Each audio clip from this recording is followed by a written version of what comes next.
Easy English Podcast. Let's start, guys. Can I ask you something a little uncomfortable? Have you ever wanted something so badly that you were completely sure it would change your life? Oh, yes. Like, you thought, once I get this thing, I'll finally feel okay. A new phone, a relationship, a better job, more money, a different body, a different life. And then you finally get it. And the happiness lasts about 3 days. 3 very exciting days. Exactly. And then somehow your mind starts wanting something else. It's strange, isn't it? The human mind is like a room with no final wall. You keep walking toward enough, and somehow enough keeps moving further away. And nobody really teaches us the difference between wanting something and actually needing it. Because those are 2 very different things. One comes from the heart. Sometimes the other comes from fear, or loneliness, or comparison, or pressure. And today, we're going to talk about that. Not like a lecture, not like a self-help seminar. Just honestly, like 2 people sitting together late at night, trying to understand why being human feels so complicated sometimes. Welcome back to Practice Easy English, the podcast where English feels less like studying and more like being understood. I'm Speaker 1. And I'm Speaker 2. And wherever you are right now, walking home, lying in bed, washing dishes, pretending to work while secretly listening to a podcast, we're very happy you're here. Today's episode is emotional in a very quiet way because we're talking about something almost everyone feels, but very few people slow down enough to examine. The difference between wanting and needing. And honestly, this topic hides inside almost every part of modern life.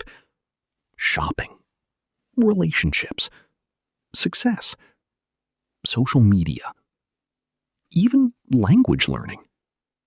Especially language learning. Because sometimes people think, if my English becomes perfect, then I'll finally become confident. And sometimes that pressure becomes very heavy, like carrying a backpack full of expectations everywhere you go. That image feels painfully accurate. So today, we're going to explore all of this together through stories, real conversations, useful English, a little psychology, a little humor, and hopefully a little comfort too. Ready? Ready. Okay. Let me start with a question. When was the last time you wanted something intensely? Oh, wow. Honestly, a few months ago, I became obsessed with the idea of buying a new laptop. Obsessed? How? Oh, fully obsessed. I watched reviews, comparison videos, read comments, opened 20 tabs, started saying sentences like, well, technically this processor performs better under pressure. You became one of those people. I absolutely became one of those people. And the strange part? My old laptop worked perfectly fine. That's the interesting moment. When something moves from, I need this, to, I just really want the feeling this thing promises me. Exactly. Because deep down, I didn't want a laptop. I wanted a feeling. A fresh start, motivation, momentum. That's such an important distinction. Sometimes we don't actually want the object. We want the emotion attached to it. Yes. And advertisers understand this incredibly well. They don't sell phones. They sell identity, freedom, beauty, success, confidence. Confidence. Coffee ads never say, "Here is hot bean water." Exactly. It's always a beautiful woman staring thoughtfully out of a rainy window while jazz music plays. Because humans are emotional creatures. We buy feelings first, logic later. Can we talk about something slightly sad? Always. I think modern life constantly teaches us that who we are right now is not enough. You open social media, and suddenly your mind feels like a crowded room. Everybody seems richer, happier, more attractive, more successful. And without realizing it, you start wanting a completely different life.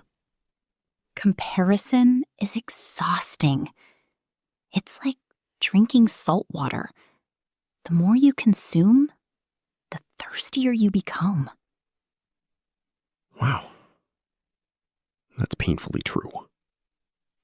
And it affects language learners too. People compare their English journey constantly. This person sounds fluent. That person has a better accent. They learn faster than me. Meanwhile, they completely forget how far they've already come. Exactly. And that creates this dangerous feeling of, I'll only deserve confidence later. Later is such a scary word sometimes. Because later keeps moving. Like a finish line that walks away every time you get close. Can I tell you a ridiculous story? Please do. Okay. A few years ago, I became absolutely convinced that buying expensive running shoes would transform me into a healthy person. Oh no. I'm serious. These shoes were beautiful, modern, professional. The website showed extremely athletic people running through mountains at sunrise. The classic fitness advertisement. Exactly. And somehow my brain went, yes, these shoes will heal my entire life. Naturally. So I bought them. Very expensive. Very dramatic purchase. And then? I ran exactly twice. 2 times? 2 powerful athletic experiences. And now those shoes mostly exist to judge me quietly from the corner of my room. That is unbelievably relatable. But honestly, it taught me something important. I didn't need shoes. I needed energy, routine, care, balance. And I thought an object could magically create those things. We do that all the time. We try to purchase solutions for emotional problems. Okay, let's pause for a second and look at some really natural English phrases connected to this topic. Yes, because people talk about wanting and needing constantly in everyday English. A really natural phrase is, I can't stop thinking about it. Example, I can't stop thinking about that trip. I can't stop thinking about buying that guitar. Another good one. I've been tempted to. I've been tempted to quit my job. I've been tempted to buy a new phone. Tempted is such a useful emotional word. And if something feels emotionally necessary, people often say, I feel like I need this. Not literally need, emotionally need. Oh, and this phrase is extremely common. I thought it would make me happier. That sentence carries so much emotion. I thought moving cities would make me happier. I thought success would make me happier. And another beautiful phrase? It wasn't what I expected. Very natural, very human. Psychologists actually talk about something called hedonic adaptation. Which sounds complicated, but the idea is surprisingly simple. Humans quickly adapt to new things. You buy something exciting, you feel happy, your brain celebrates. But then, slowly, the new thing becomes normal. The excitement fades quietly, like music getting softer in another room. Exactly. And then the mind starts searching again. What's next? What else? What am I missing now? Which is why gratitude matters so much. Not fake positivity, real gratitude. The ability to pause and notice, wait, some of the things I prayed for years ago, I already have now. That realization always hits me emotionally. You know what's dangerous? Online shopping after midnight. Oh, absolutely. After midnight, your brain becomes a completely different person. At 2 a.m., suddenly I'm convinced I urgently need a lamp shaped like a mushroom. Why are nighttime purchases always so strange? Because tired brains make emotional decisions. And then morning arrives. And Morning You looks at the order confirmation email like, who did this? Who gave this man access to a debit card? Can I say something vulnerable? Always. I think sometimes what we call wanting more is actually exhaustion. Like, people aren't always chasing luxury. Sometimes they're chasing relief, a quieter mind, a softer life, a moment where their thoughts stop spiraling like a tunnel. That's beautifully said. And I think many people listening right now are tired in ways they don't even know how to explain. Especially learners. Because learning a language while managing life, work, family, money, loneliness, that's heavy. Very heavy. And sometimes the mind says, if I just achieve one more thing, then I'll finally rest. But rest is not something you earn by suffering endlessly. No, it isn't. Okay, let's give our listeners some practical sentences they can actually use in real conversations. Good idea. Here are some natural examples. I realized I didn't actually need it. At the time, I thought it would change my life. I was chasing a feeling more than a thing. Looking back, I think I was just lonely. I've learned to appreciate what I already have. I used to think success would solve everything. These days, I try to live more simply. Honestly, I was trying to impress people. I spent money emotionally instead of logically. I'm trying to focus on what really matters. Those sound incredibly natural. And here are a few more. I got caught up in the excitement. I didn't realize how stressed I was. I thought buying it would motivate me. Sometimes enough is actually enough. I'm learning to slow down. I want peace more than perfection. That last sentence? Wow. Yeah, I think a lot of people need that sentence.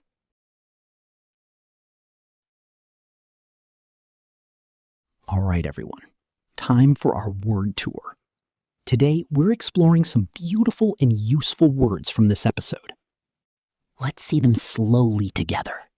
Tempted. Tempted. It means you want to do something, even if it may not be the best idea. Examples. I was tempted to buy it. She felt tempted to quit her job. Word 2. Enough. Enough. It means sufficient, not needing more. Examples. I finally realized I had enough. You are already enough. Word 3. Appreciate. Appreciate. It means to recognize value with gratitude. Examples. I appreciate the quiet moments more now. He learned to appreciate simple things. Word 4. Overwhelmed. Overwhelmed. It means emotionally overloaded. Examples. I felt overwhelmed by everything. Her mind felt overwhelmed and crowded. Word 5. Pressure. Pressure. Examples. Social media creates pressure. I put too much pressure on myself. Fulfilled. Together. Fulfilled. It means deeply satisfied emotionally. Examples. Money didn't make him fulfilled. Helping people makes her feel fulfilled. Word 7. Comparison. Comparison. Together. Compare-i-son. Examples. Comparison steals happiness. I stopped comparing myself to others. Word 8. Peace of mind. Peace of mind. Together. Peace of mind. It means mental calmness. Examples. I want peace of mind more than success. Financial stability gives people peace of mind. Maybe growing up is slowly realizing that many things we chased were never really the destination. Maybe what we wanted all along was safety, connection, rest, meaning. And maybe enough is not a number, not a salary, not followers, not perfect English. Maybe enough is a feeling. A quiet moment where your heart finally says, I can breathe here. So if you're listening right now, feeling behind, feeling pressured, feeling like you should already be more successful or more fluent or more accomplished, please remember this. Your worth is not waiting for you in the future. And your life is happening right now. Not after perfection, not after fluency, not after success. Right now. Be ambitious. Dream big. Learn. Grow. But don't forget to live while you're climbing. And tell us in the comments, what's something you once wanted badly, but later realized you didn't actually need? This is Speaker 1. And this is Speaker 2. And you've been listening to Practice Easy English. And maybe enough is not a number, not a salary, not followers, not perfect English. Maybe enough is a feeling. A quiet moment where your heart finally says, I can breathe here.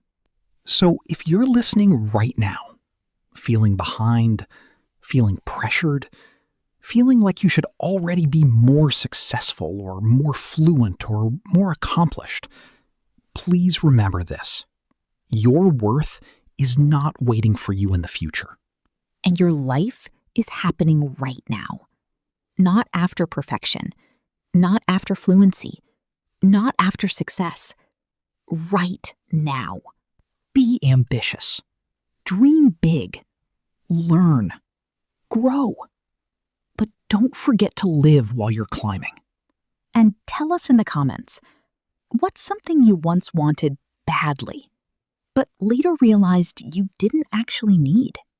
This is Speaker 1. And this is Speaker 2.